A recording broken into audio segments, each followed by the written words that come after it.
Hi, I'd like to first thank NCPTT and particularly Jason Church for making it possible for myself and Carla to be able to address you remotely today.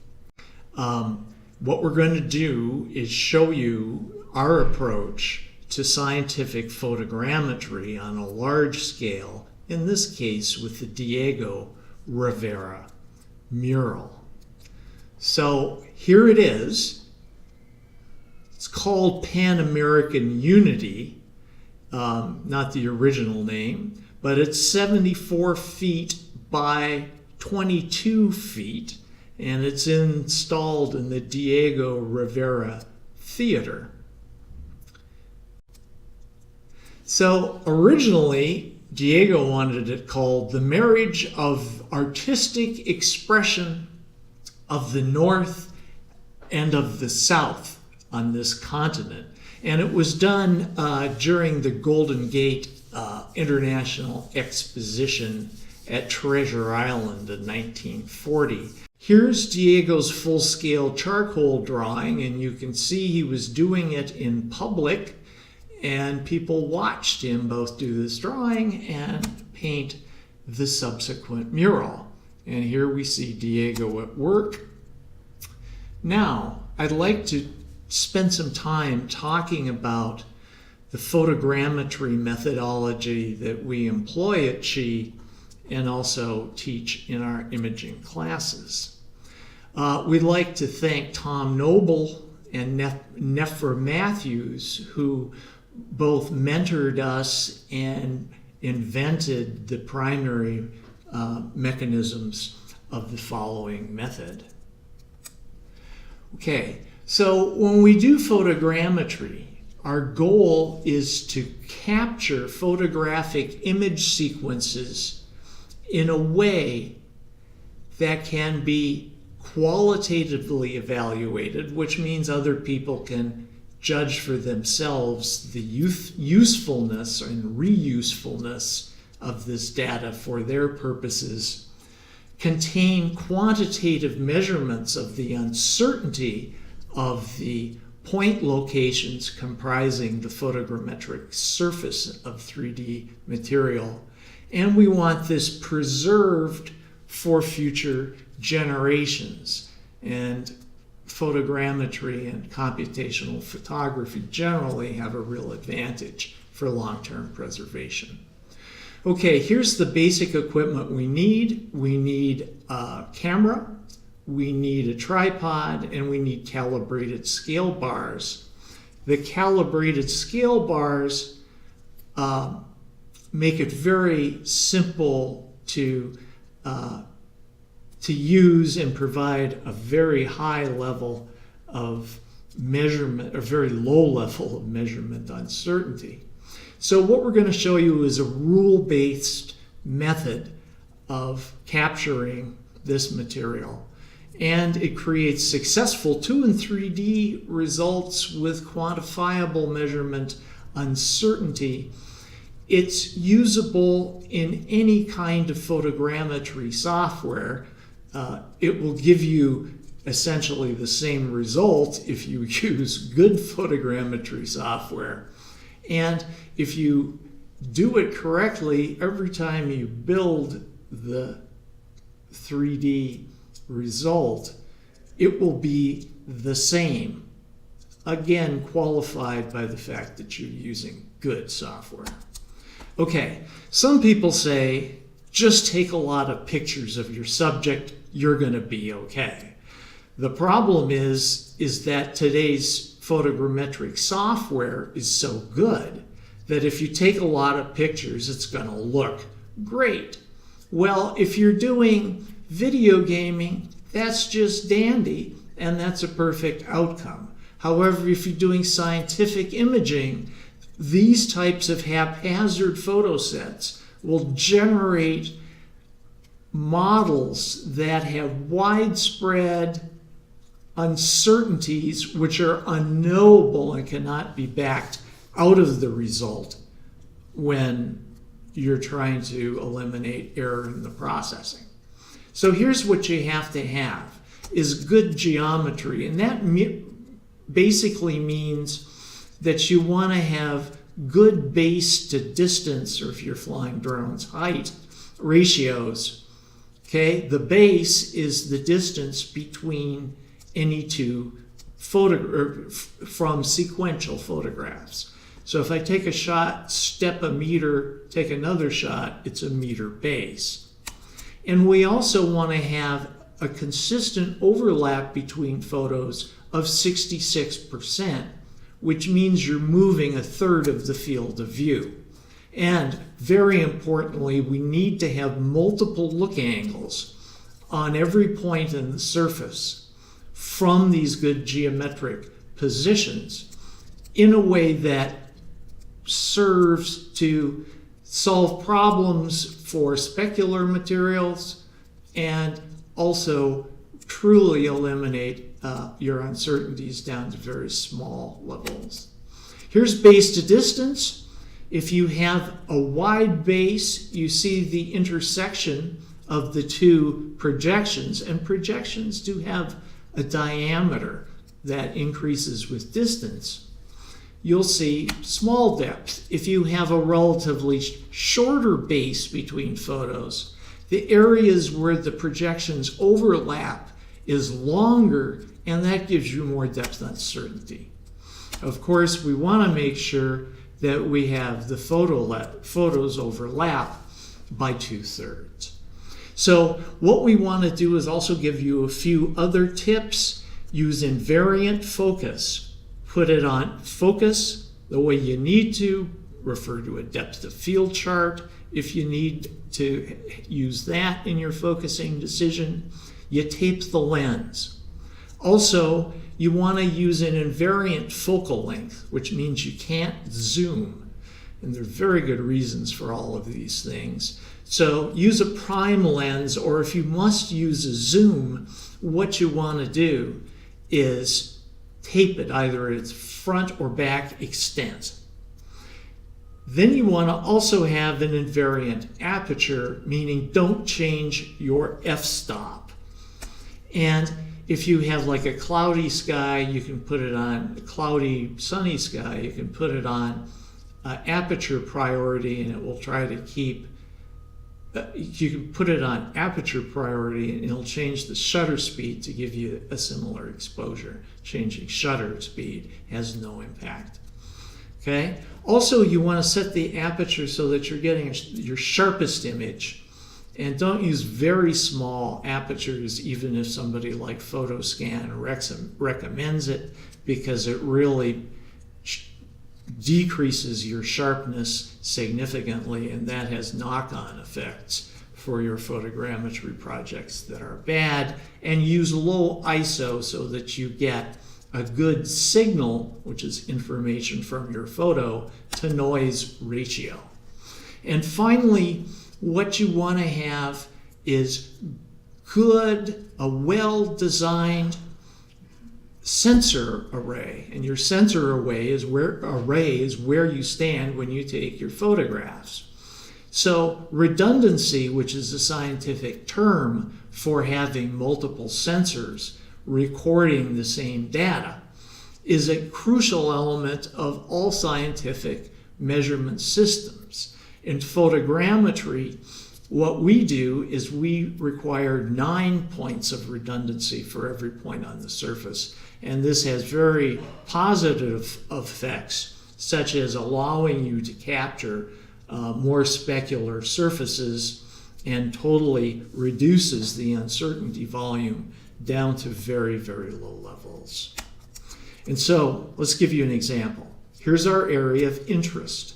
We take our first image 2/3 of the way off the area of interest, move 1/3 of the field of view, right, which is a 2/3 overlap, move 1/3 of the field of view again, which is a 2/3 overlap, and each step we're taking is what the base is between the photos.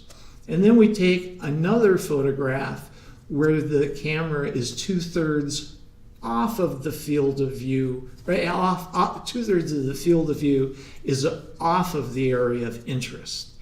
And next, what we've got here now are 3 look angles at every point on the subject. What we do now is take the camera, move it up slightly, and tilt it down about 15 degrees and rotate the camera 90 degrees to portrait mode, then do 2/3 overlapping shots covering the area of interest as we have described. Then you take the camera, lower it below your first strip of images, tilt it up 15 degrees, and repeat the 2/3 overlap process. So what this gives you is 9 look angles at each point on your surface. And you will find that if you have 9 look angles on each part of your surface, you will have a really good model that will develop well in any competent software package. So for web resources on photogrammetry, we have much of this material on our website at culturalheritageimaging.org. And the method that you've just seen is totally software independent and can be used by today's or tomorrow's software.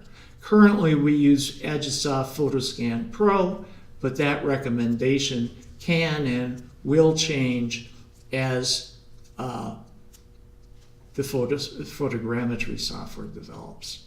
So at this point, I'd like to turn it over to Carla, and she can proceed from here. So I'd like to take a little bit of time and walk through in a little more detail the Diego Rivera mural project. So essentially we had a team of 3 people that was on site with the mural for 4 days. We rented a lifter and mounted our camera and lights and so forth. We shot the mural 2 times, once with a 24mm lens and once with a 50mm lens, so that we could get really good base to height geometry from the 24 and then the 50 to give us the fine detail that we were looking for.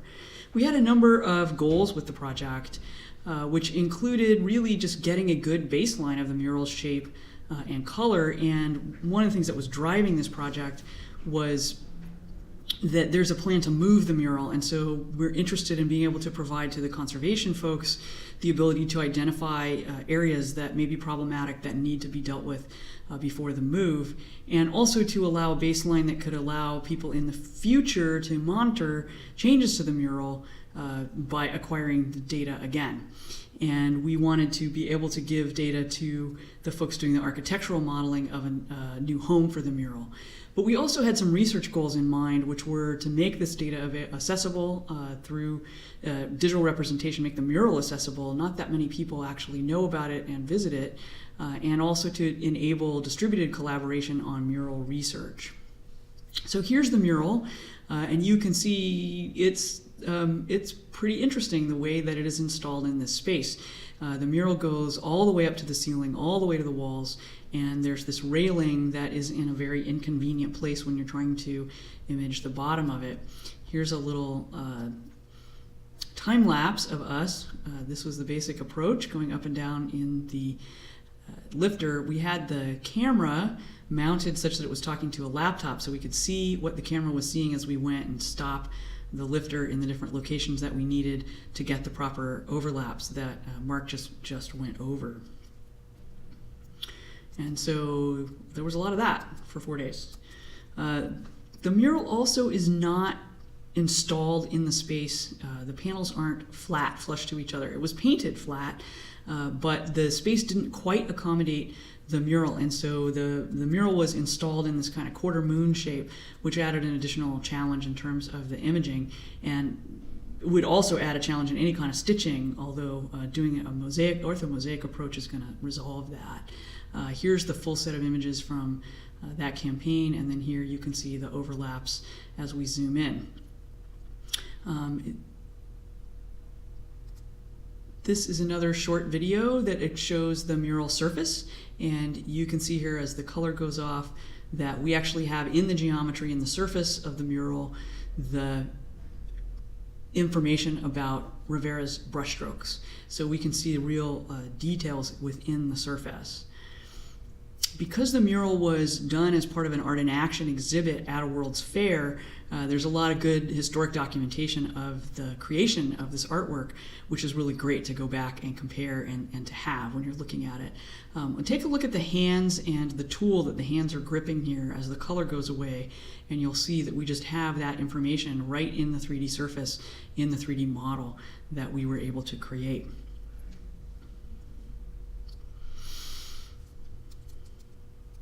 So now what I want to do is zoom in and look at a few detail areas, and you can see here a few of the areas that we're going to be looking at. So first I want to do a little demo of the mural within the Photoscan software of this detail, and the reason I want to show you this is that there's a crack that runs through this area. Now this crack, we know there's a crack. The crack goes all the way to the right edge of the mural, but it's more than 10 feet off the ground, and it's hard to see the details of it. And as it moves farther into the center of the mural, it gets thinner and more difficult to see. Now what we're looking at here is the dense cloud, and you can see as I manipulate this a little bit, the crack in the surface. Now I'm going to show you the solid model with no color, and you can see here that we actually have in the geometry the crack that's in the mural. And also we were able to detect that the crack actually splits here and becomes kind of two cracks, which was something that the conservators had not noticed in looking at the mural before. You can see right along here and the split. Okay, so as I've mentioned, some of these challenges, this thing is big. So it's a lot of work that way, but it's also the way that it's installed creates some difficulties in terms of capturing it correctly. And then in this case, because the surface of the mural is so subtle, that drove our ground sample distance requirements to be much higher resolution than we would normally shoot for most of the 3D subjects that we tackle. Also, because of it being a fresco painting, we really needed to think about the color management issues for the data. I'm not going to have time to get into that in this short talk, but we did pay more attention to properly color profiling our images for any time that the lighting changed. This was from the first campaign that I've talked about with the 4 days in the mural that was done in December of 2015. And you can see from this Photoscan report, which is color-coded, here's the scale right here on the left, you want everything to be this good deep purple that shows that you have 9 or more look angles, as is our goal, as Mark presented to you earlier. And you can see that along the top and the bottom and even in the corners we have missing data. That number decreases and we don't really have enough look angles. So what we decided to do was to go back to the mural and spend 2 more days there in January of this year just to shoot reshoot the edges and the sides, the top and the bottom, and the corners in particular. And so here is the output from the sparse cloud after we added the additional photos, and you can see now we're getting that good purple color almost everywhere, and we're down to about 8 images in a few places, but overall we've got good solid coverage now of the entire surface. So let me talk a little bit more about the resolution of the data. This, as calculated by the Photoscan software, we have essentially 38 samples per square millimeter, and by a sample I mean an XYZ point in space with color. That's just over 6 pixels per linear millimeter. The medium dense cloud that we were able to create has almost 500 million points, and so at ultra high, we would have greater than 7 billion points in the full mural, and that's to cover this area, which is 145 square meters of the painted surface of the mural. Our plan for this project was to shoot the mural with a 50 millimeter lens with the 50 megapixel camera at 5 feet away, and that would give us just under 8 pixels per linear millimeter, or roughly 200 ppi, which for those of you that do digitization may not sound like a high number, but we're talking about doing that for a surface that's 22 feet by 74 feet. And what we got back from Photoscan is that we had a 5'2" average distance, and that we were getting about 7.6 pixels per linear millimeter, so pretty close to our plan. In terms of precision, we follow a error reduction workflow where we remove outlying points in an iterative process. within the Photoscan tool, and we were able to get to a root mean square error of just under 0.1 pixel, which was our target. We also used calibrated scale bars in this project, and we had 3 scale bars that we entered the known calibrated value and had Photoscan tell us what the average error is for those, which was just over 1/10 of a millimeter, 1.4 tenths of a millimeter. And then we had a check scale bar where we did not give the software any information and just had it estimate the distance, and we were at 1.2 tenths of a millimeter in that case. So that's another way to give us some idea of how good we're doing. One of the ways that we feel like is going to be really helpful to share the mural data is through orthomosaics. And as most of you know, if you have good 3D data along with good photographic data, as we do with photogrammetry, that we can create really, really high quality two-dimensional image views that are perspective corrected for any view. So that's going to be a great way to get the data out there. This little piece of the mural, which is just about 70 inches tall, we have, in this case, 12,288 pixels that I built out of it. But let's look a little closer at the orthomosaic potential here. This is one of the input images, and with a 50 megapixel camera, that's a lot of pixels. It's 8,688 by 5,792 pixels. Let's take a closer look at this beautiful cat. I don't know, I'm just really drawn to this cat.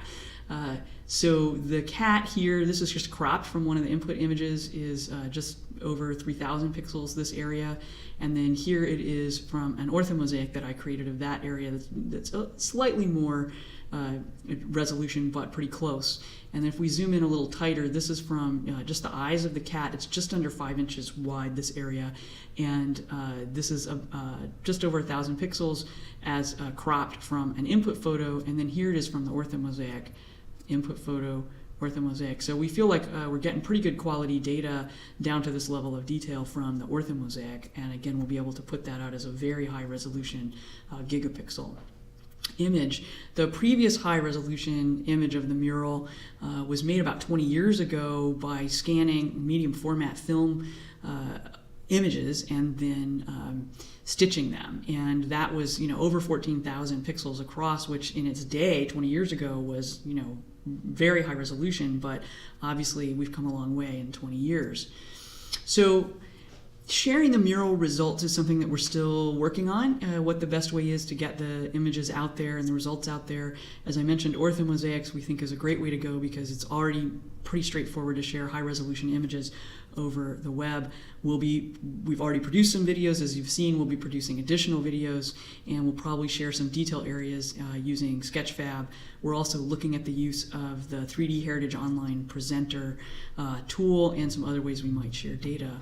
If we're talking about researchers and conservators, then we need to think a little bit differently. They want a little more resolution than probably the general public, so we'll be doing some work sharing it with that audience to figure out what level of detail is useful for them and how we might make it available. And I want to take just a minute here, wrapping up the talk, to talk a little bit about our approach to the metadata and the process history for this project. So, cultural heritage imaging, at our core, we really believe in scientific approaches to imaging, and that's so that our data can be used by others, can be evaluated by others, and is useful into the future.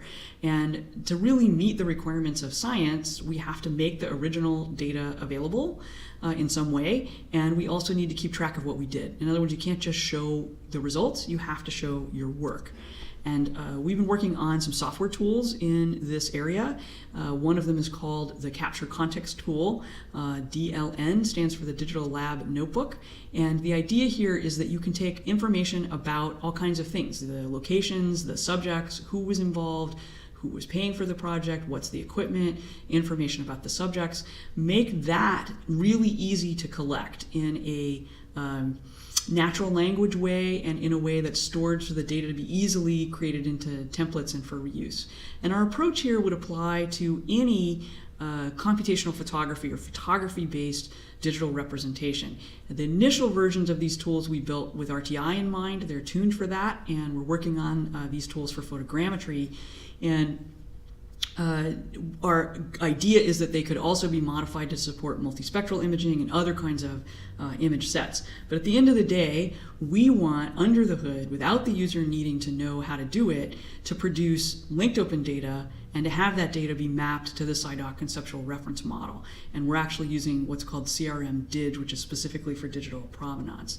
And our focus here is on the metadata about the digital representation and doing that in a way that it can link to the information about the subject matter itself. Here's the main interface.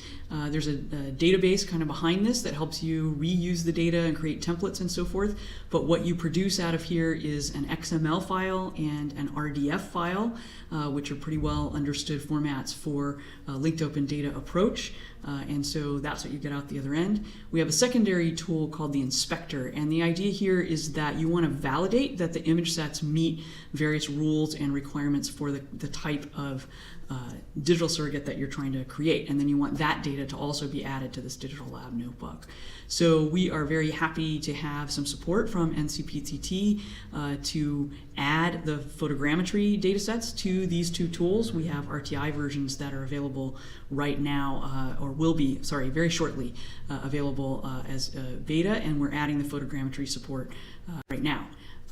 This work comes out of a lot of years, little bits and pieces of various grants we've had in the past that have provided support, and we've been partnering with various developers, and including also Martin Doer, who's been providing the CRM expertise.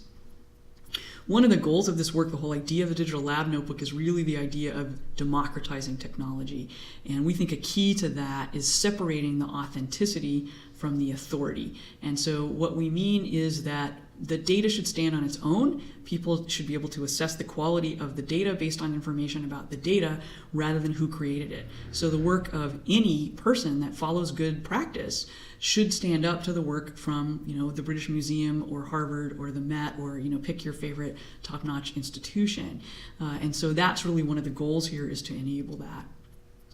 I'd like to just close with some quick acknowledgments. The project to collect the image data for the mural was primarily funded by a group called the Friends of the Diego Rivera Mural. City College of San Francisco is the steward and owner and houser of the mural, and they also supported this project.